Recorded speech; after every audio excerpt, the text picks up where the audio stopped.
Hey everyone, welcome to EduMatch. Follow along with us with the hashtag EduMatch on Twitter, and you can now watch us on YouTube Live as well as on Periscope.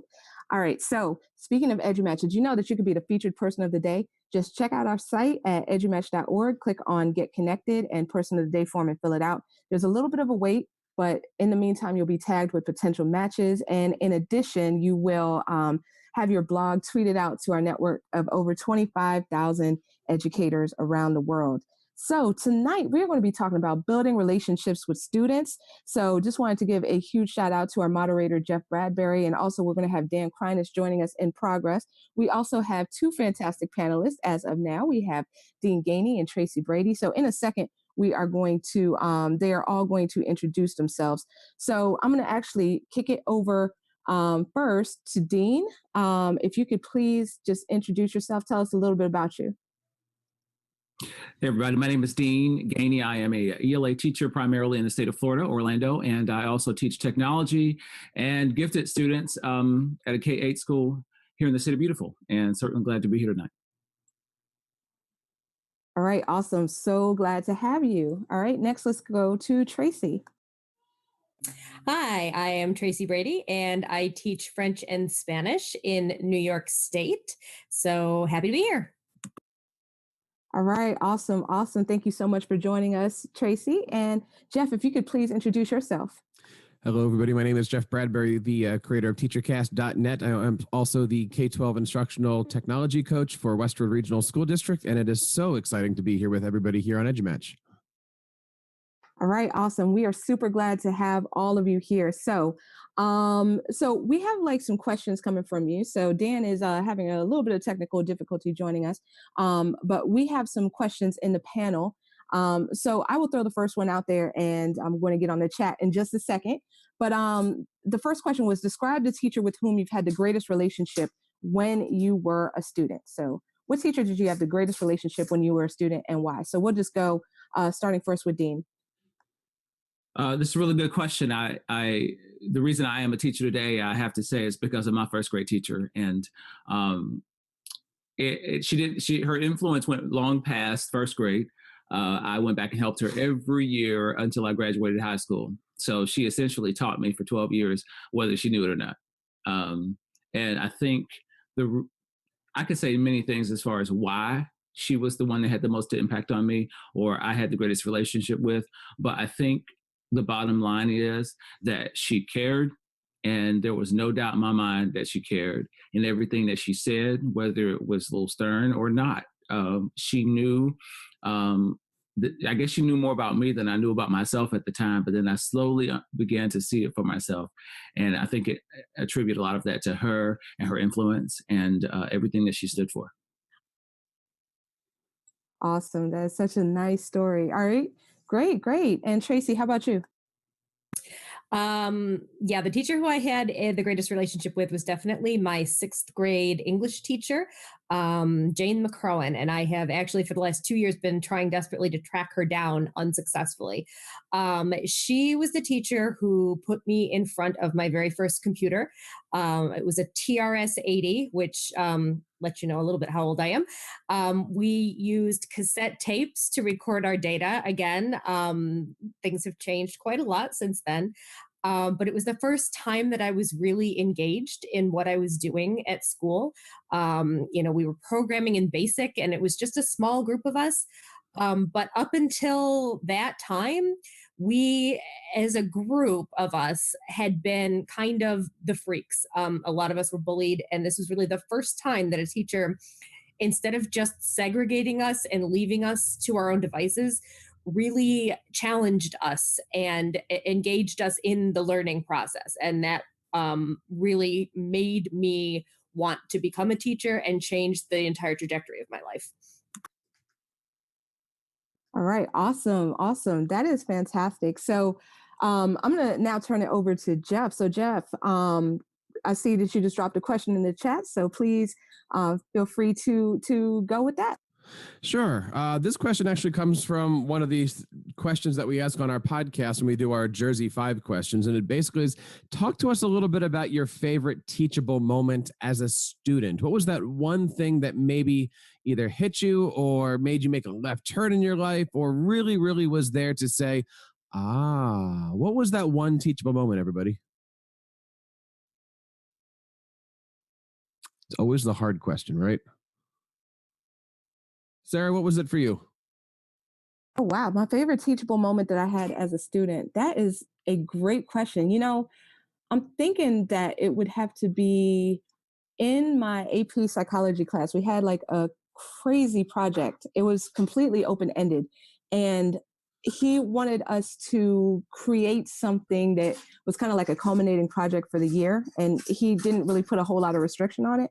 So, what my crazy group and I did, we decided to do kind of like a thought experiment and go to the mall with a video camera with a camcorder and just start acting crazy and recording people's responses to it. Now, in hindsight, that probably wasn't the most ethical thing to do because we didn't know about releases and things of that nature. But it was definitely a lot of fun, and that really made it stick because then we could like kind of try to see if that matched up with anything that we learned during the school year.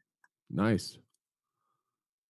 Tracy, how about yourself? What was the one moment that you can remember that stands out the most as a student?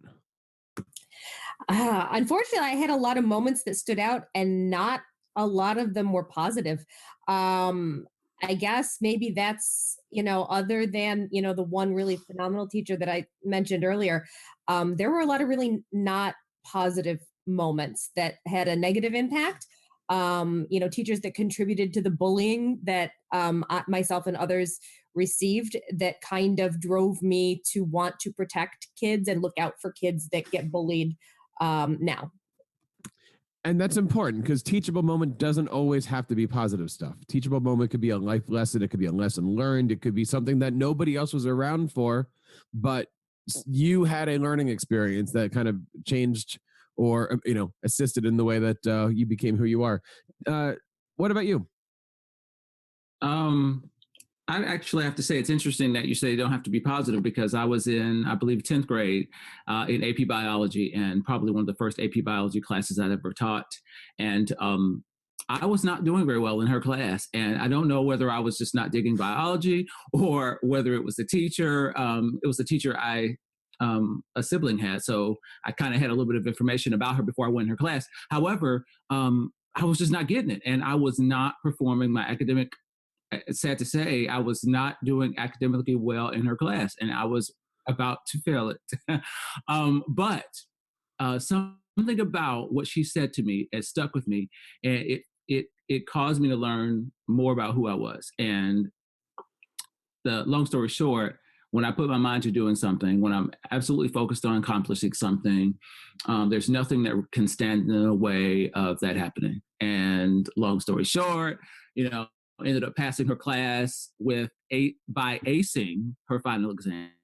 Not one question wrong. And it was a mountain mover for me because I really thought that was going to be a goner class. But thanks to her, I was able to pass it, and I'm grateful for that. Nice.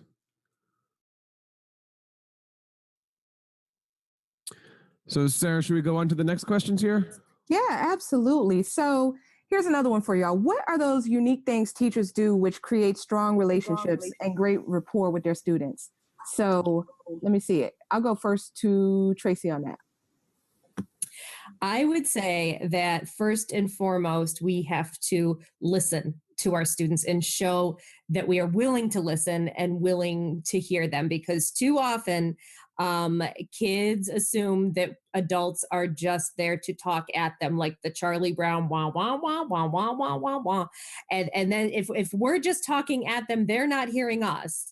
But it's important for us to close our mouths and just listen to them. Really, that's the same as building a relationship with anyone. It's not just with kids. It's more about the listening than it is about the talking. So yeah, I would say that that's the biggest, most important thing. All right, awesome. And I see that Dan is here. So Dan, if you could please introduce yourself and say hello to the people. Hey, yeah, sorry I'm joining a few minutes bullet. My name is Dan Kreiness. I'm an instructional coach at a middle school in Derby, Connecticut. And I'm glad to be here talking about building relationships with students. Sweet, great to have you here. So Dan and Jeff will be tag teaming and moderating. I see that Rochelle has also joined us. So Rochelle, if you could please introduce yourself. Hopefully you can hear me A little bit. a little bit. Okay. My name is Rochelle Poth. I teach Spanish and STEAM outside of Pittsburgh. Been teaching for 20 years, having technical difficulties today, but all good.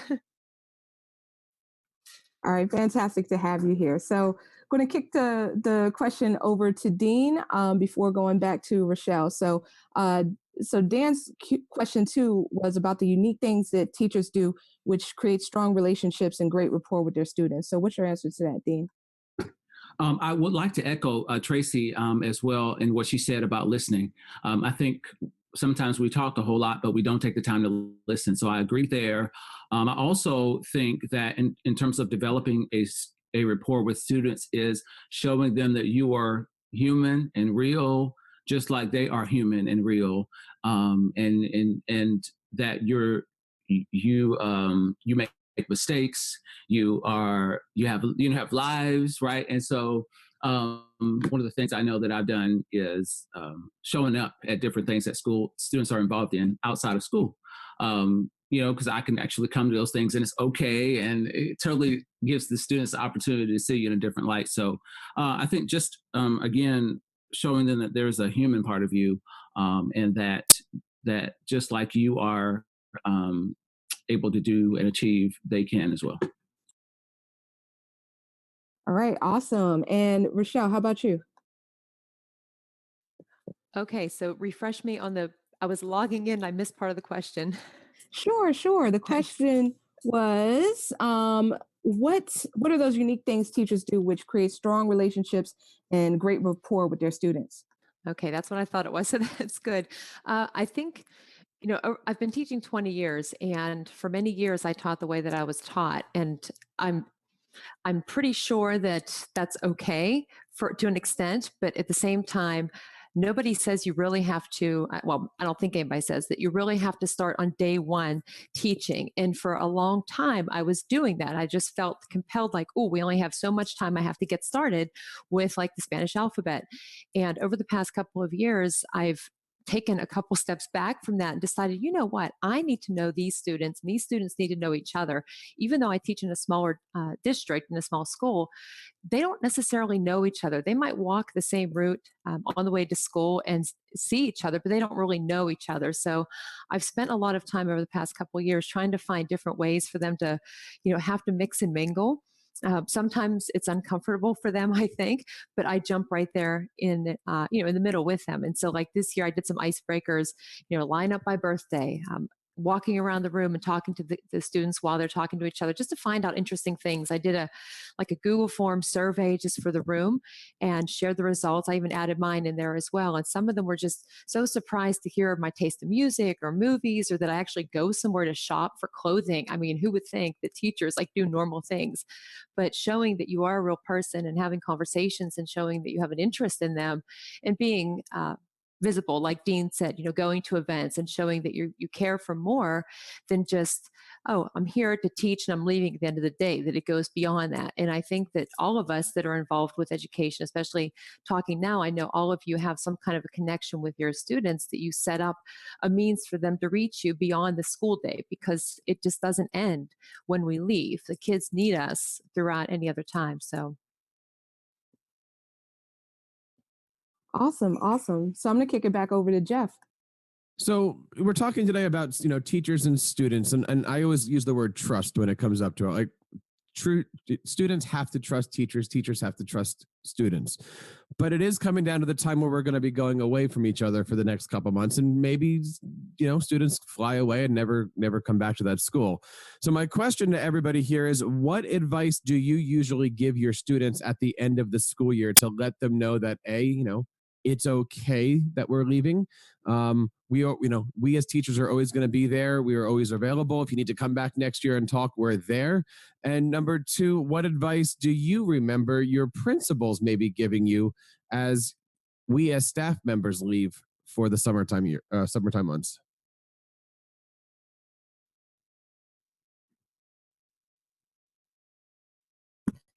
I can take this one because I was in a unique position that I've talked about a couple times on EduBatch.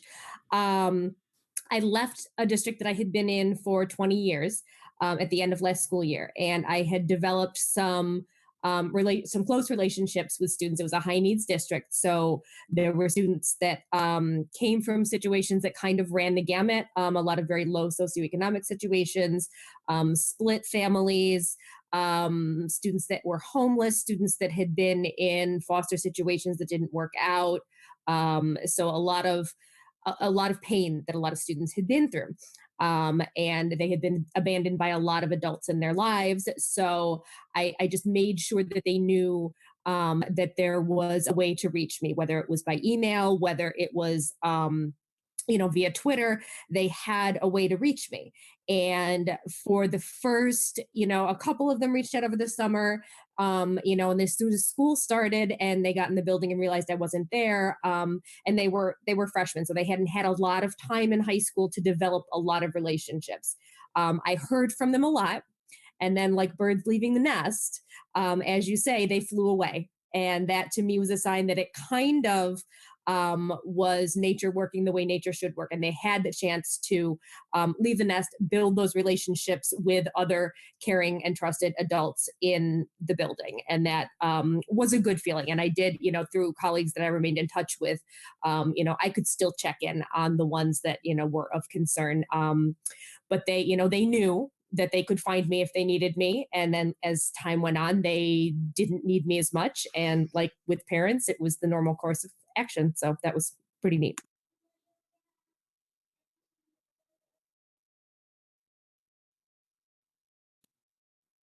All right, I can add on too. For my students, a lot of the times, well, at least this year, last week, I had some students who will not be continuing with Spanish, and I have some that are transferring schools. But I tell all of them, I said, just because you may not be taking Spanish next year doesn't mean you can't stop by or that like we can't interact. Just if you need something. And I had some students do some different projects, and I said, you might 2 years from now need some help with a project. Don't think for a second that you can't come back just because you might not have been in my class for 2 years. Like I'm still here for you, even if you're not taking my class the next year. And it's nice being in a smaller school because I do get to see these students as they progress. And it was kind of bittersweet last week. I had my seniors graduate and we had this mentor program in my school. So for the past 2 years, I've been working with them more closely in a homeroom, getting to really know them, getting surprised by them and also surprising them as well too. So the best advice I gave them is, have a safe summer. Because there's all kind of things they get involved, they're driving and all those, so just general things that I like to tell them. But just remember that you can come back and see me, or if you need something over the summer, you know how to get in touch with me. As far as the principals usually just tell us to make sure to take time for ourselves, do things that we didn't have time for throughout the year, rest, reflect, and then come back recharged in the fall.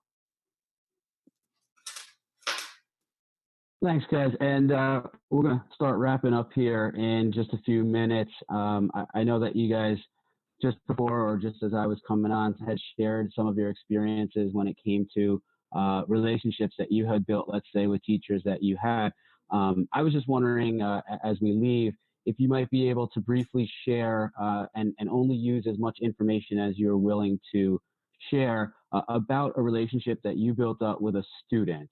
I realize that some of us have been teaching longer than others, but if you can maybe think back in your career to one special student that you bonded with the most or helped the most, if you could just talk a little bit about that relationship. I'll jump in really quickly. The student in question is now 22.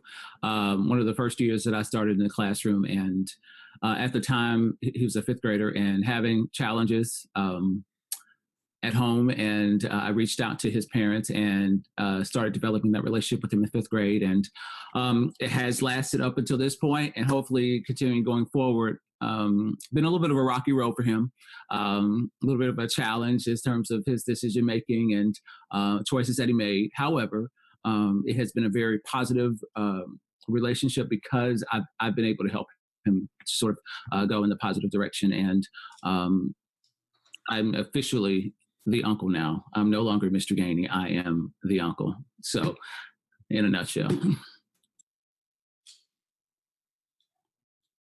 I'll jump in too. I have, there are a few, but there is one student that, you know, you never know down the road what impact you are going to have until they come in front of you and you're like, they say something to you and you think, wow, really? Like just that one little thing. And I've heard so many stories about that over the past couple of weeks, just from colleagues. And a couple of years ago, it's been 2 years ago now, I had a student who was very anti-technology, didn't have a lot of confidence, just kind of kept to herself in the classroom, didn't want to use anything besides paper or PowerPoint. And I encouraged her just to try one little thing. So she tried this presentation. She did a phenomenal job. And I invited her to go to our technology showcase in our state. And she really didn't want to go. She was afraid to go, just very hesitant.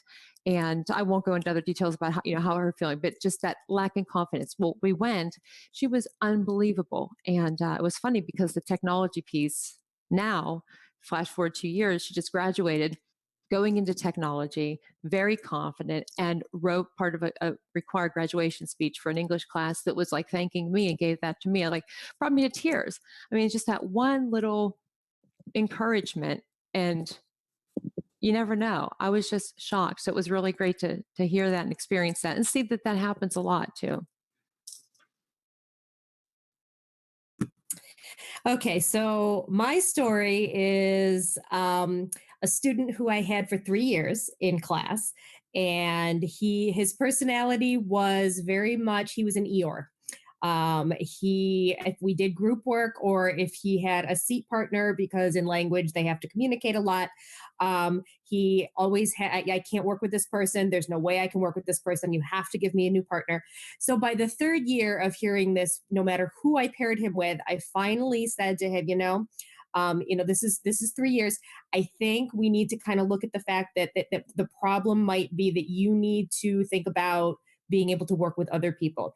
So he had come from a broken home, but at the same time, and actually it was going on a second broken home, but he was very close to his stepfather, was the situation.